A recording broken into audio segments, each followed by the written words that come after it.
What is going on, guys? Thanks again for tuning into the channel.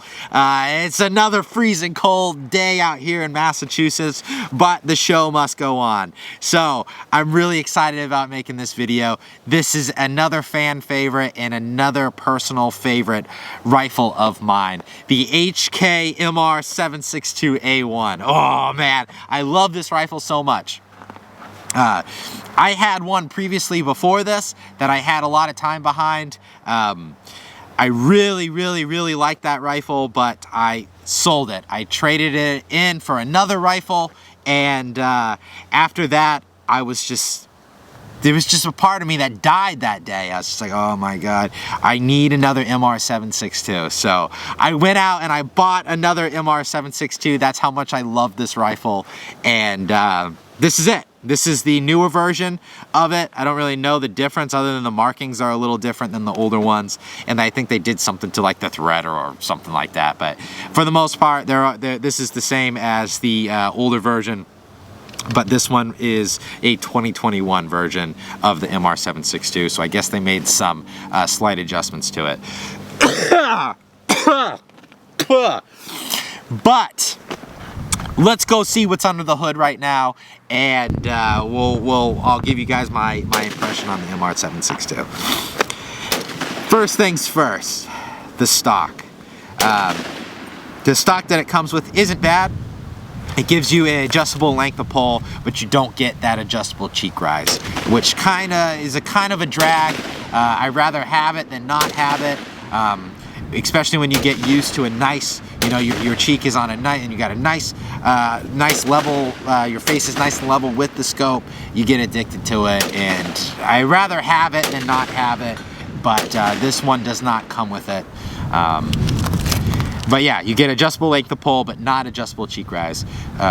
You got these attachments that come on here that are fixed to the stock for a sling or something like that, which is pretty cool. And you have this big rubber pad right here, which is also pretty cool because it's not 19 dickety-doo anymore, Knight's Armament. You should probably give me something a little more comfortable, god dang. But stock's not bad, feels really good. But again, I wish that it had an adjustable cheek rise. HK gives you a lot of different options. There are stocks out there that you can put on it with adjustable cheek rise, but just like Knight's Armament, HK is the same. If your parts are not cheap, very expensive, so just be prepared for that. But yeah, that's your stock. Going into your pistol grip, it is that nice rubberized pistol grip that I always brag about, and I always like talking about. When you're crying and you're sweating and you're just sucking on your fingers, it gets you that nice grip. Choke the chicken up in there and hold on to that rifle. And that really helps. It is Magpul. It's a Magpul pistol grip, which is pretty cool. That comes stock with your MR762.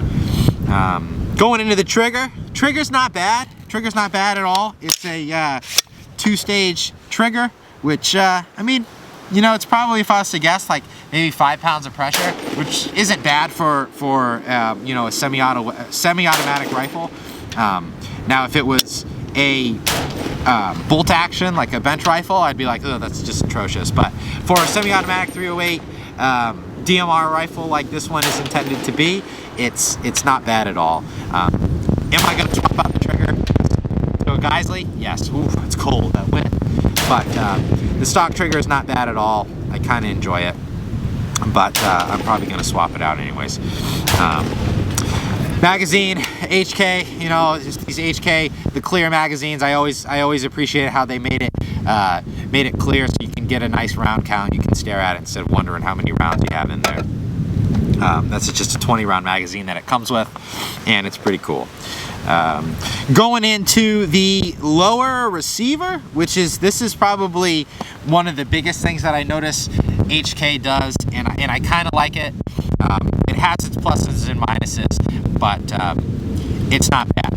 So you have your pins that connect your lower receiver to your upper receiver.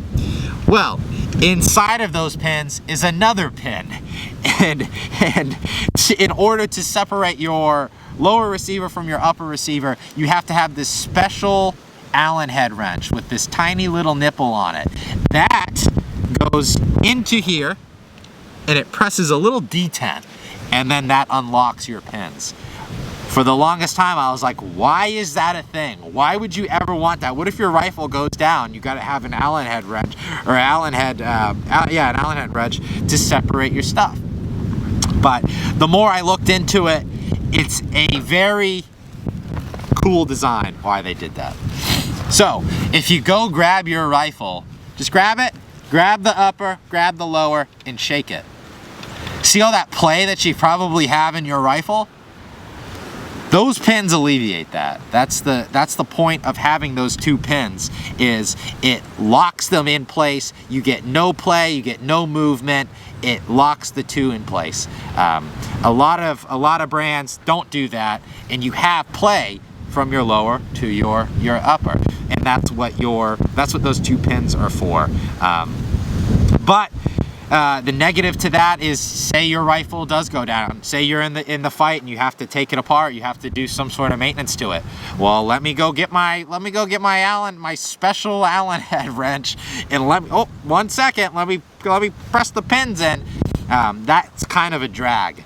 And they're also not cheap. I think they're like 20 bucks. They don't come with the rifle. You have to buy this. It does not come with the rifle. So that kind of is a drag too. But yeah, they're about 20 bucks. So if you are gonna buy an MR762, you gotta get that special Allen head wrench with the little nipple on it. I keep mine right in here. It has a little compartment in there in my pistol grip. That's where I keep this wrench. But yeah, you're gonna need to buy one of those.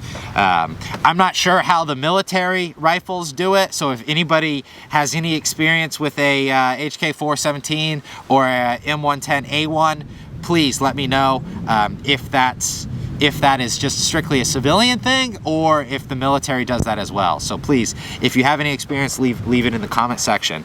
But yeah, that's the pluses and minuses to those pins. Definitely makes it more accurate, definitely makes less parts moving around, this and that, and less play and stuff. But you got to carry around a special tool, so that's kind of a drag. That's the drag about it. It is piston driven, which is, you guys all know I'm a huge fan of piston driven rifles. Piston driven semi-automatic 308 is the bee's knees. Mwah! Chef's kiss all the way around. Really, really, really durable rifle. Never had any malfunctions with it. Stays super clean. I really, really enjoy it. I really, really like the piston driven rifles. So HK does the same with this one, and I'm all about it. But yeah, that's really about it for that. I'm using the HK 417 M-LOK rail. It comes with an M-LOK rail, but I threw the Geisley on. The Geisley 417 one on because I'm a gear queer. Sue me. I'm using the Atlas bipod too. I think you can't go wrong with the Atlas. It swivels, it cants, it does a lot more stuff, and it gives you a lot more options to do than, say, your Harris or something like that. They're kind of on the expensive side, but again, buy once, cry once, and you will not regret it. I'm running my bipod a little farther back because, you know, at the same time, it's a very, very light rifle. It's a 16.5 inch barrel, so it's, for the most part, it's a fairly small rifle. So you still can, you know, run and gun with it. You still can run around and do things with it, and use it as for many other options than, you know, just a long distance rifle or something like that. Because this is the Army's designated marksman rifle. You know, these are what they're getting, and these are going out to teams and stuff like that. So that's why I'm running mine a little farther back. You know, you get a nice C-clamp on it, yada yada yada. So that bipod's not, you're not grabbing onto that bipod. The barrel, just a hammer forged barrel, really, really accurate, real tough too. It's a very, very tough barrel. You'll probably easily get, you know, 8,000 to 9,000 rounds out of this thing, no problem. really, really tough barrel, and again, very, very accurate. The muzzle brake, I got to rip that off, and I'm going to put a suppressor on it. But if you're going to do that and you want an MR762, check the thread count. It's like a 15, I think it's a 15 by 1 or something like that, or 2, or I double check. It's a weird thread, so I don't want you guys to go out and buy, you know, a muzzle brake and then it's the wrong thread. They use a weird thread, so definitely read your manual and do your research if you're going to get a new muzzle brake. So check that thread. But yeah, that's the gist. That's really the meat and potatoes of the MR762. I really, really, really like this rifle. The price tag is again a little steep.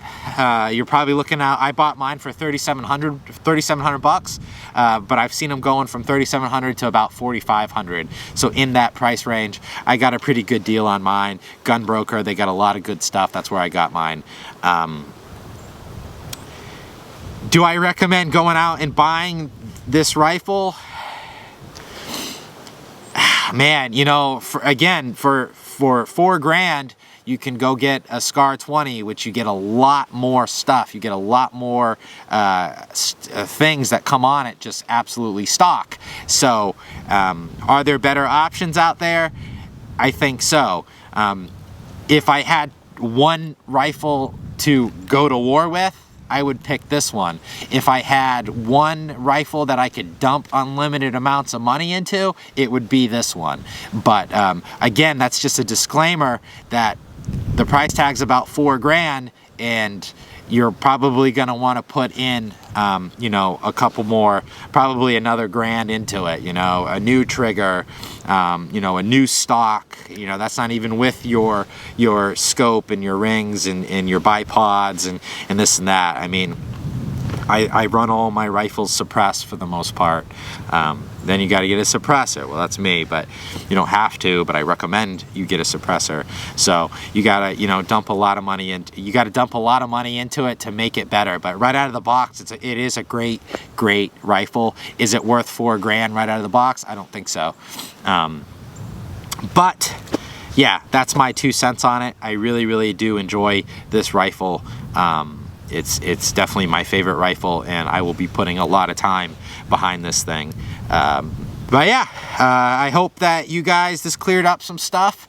If you guys were trying to maybe buy an MR762, I hope that this cleared some things up, and any questions you had or anything like that.